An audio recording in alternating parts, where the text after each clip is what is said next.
about that, but I'm going to save it for a little bit later on, because coming up next, we have a very special surprise for all of you. Live from Los Angeles, California, please put your hands together for producer and president of Marvel Studios, Kevin Feige. Hey, Kevin!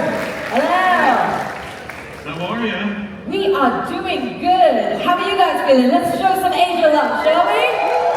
Make some noise, everyone! Kevin, thank you so much for joining us here today. We've literally just finished talking about Thunderbolts. So the question that I have, and it's quite a burning one, is why on earth does Thunderbolts have an asterisk at the end of its name? It's killing me. There is a little asterisk there, and that will be revealed at some point during the movie. That's a great way of telling me not much at all. Thanks. Okay. All right, Kevin, Thunderbolts brings together so many different characters from across the MCU, including Sebastian Stan as Bucky Barnes. How long ago did you know you wanted to make a Thunderbolts movie, and what is it like seeing all these different personalities come together on screen for the first time? Well, it's great, and that's what Marvel is all about. It's taking characters that are from all different types of places and all different types of franchises and putting them together. That's what the Avengers is. That's what Guardians of the Galaxy is. And over the years, we've had all these amazing characters pop up, like Florence Pugh's Yelena Belova, the new Black Widow, as you mentioned, the great Sebastian Stan and the Winter Soldier, one of the most popular fan favorite characters that we have. David Harbour, who you just saw that greeting from, is the Red Guardian. And Thunderbolts is a fun team from the comics. We thought we can take these great people we have and put them together in one movie, which is what Thunderbolts is all about.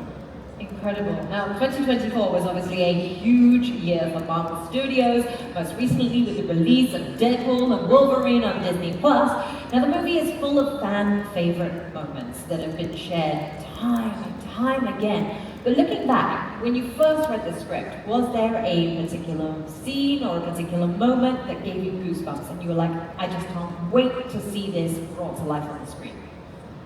Well, we were very excited to see Ryan Reynolds bring the R rating to Disney. There's people in that theater shocked at the R rating, which was just fun, really, and the heart and the humor. But for me, it was not even in the script. It was when we first started working on it, and I said, we finally, for the first time ever, we want to see Wolverine in the yellow costume. Yes. The yellow and blue costume. And that gave me goosebumps on set when he walked out wearing that costume and when he puts the mask down for the first time. I've been waiting 25 years to bring that to life. Unbelievable. Looking to the future now, over the next year, you have a lot of titles coming across Marvel Studios, Marvel Television, Marvel Animation. Which one are you most excited about and why? Well, I'm excited about all of them, but I would say fantastic. Yes! Again, talk about trying to bring something to life for 25 years. That is one, and finally bringing Marvel's first family into the MCU. And that cast that you listed a few minutes ago is just so great. They wrap next week, we finish. The movie comes out in the summer, then all those characters go right into our next Avengers movie. So I'm very excited for the future with the Fantastic Four. Well, it sounds like we've got a lot to look forward to. But next year, we also return to Hell's Kitchen in Daredevil Born Again. Before you joined, we literally just mentioned that the series channels the essence of the original show, but can you tell us a little bit more? Will we be starting again with these characters, learning new backstories that led them on a different collision course, or will it be more like a continuation of what we already know? Well, I think the best of our stories, certainly it's a continuation. It's a continuation from that show, but it has a new starting point. So our hope very much is that there are new Disney Plus fans that step on board to Born Again. But the fans of the previous version of the series will have a lot of Easter eggs and a lot of characters and a lot of discussions of the past to see as well.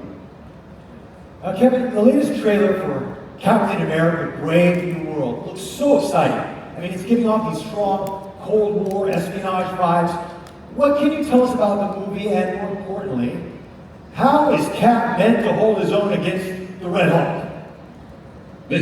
Well, It's exactly right. It is going back to sort of our film from about 10 years ago called Captain America the Winter Soldier, which is more grounded action, more grounded and sort of hard-hitting action, which is what our director wanted to do with Brave New World. There is a Red Hulk in it, though, and thankfully, and when you see the trailer, if people have seen it, he holds his own because he's got an amazing new Captain America suit provided to him by the Wakandan.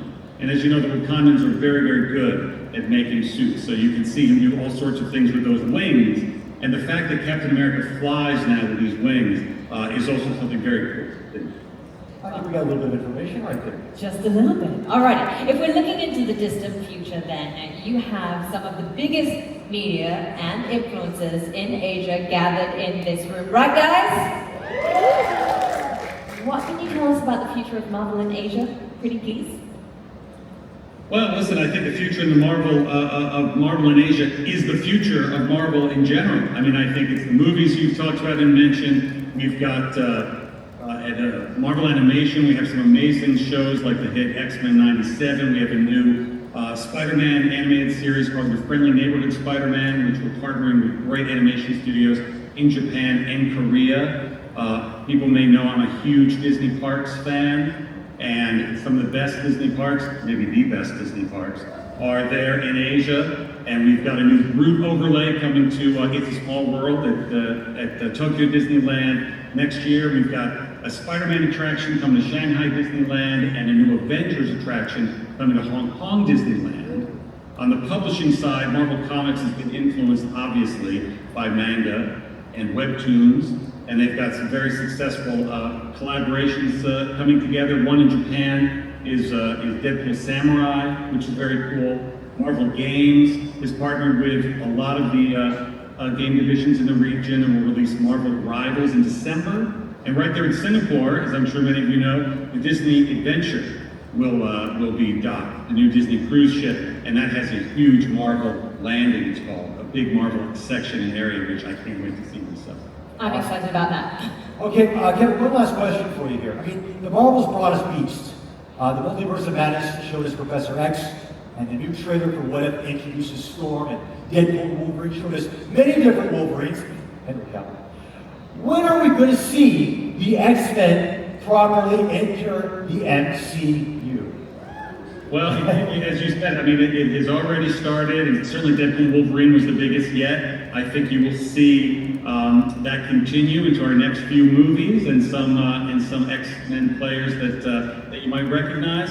And then right after that, the whole story of Secret Wars really leads us into a new age of mutants and of the X-Men. And again, one of these dreams come true that we finally have the X-Men back at Marvel Studios.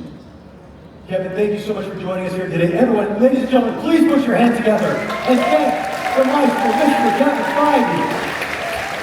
Now, Kevin, before you go, we've got one more title to share with our audiences. Would you be able to help us introduce this one? It's Captain America Brave New World, and I can't wait. I would love for you guys to watch the trailer right now on that big giant screen you're staring at my big giant head on.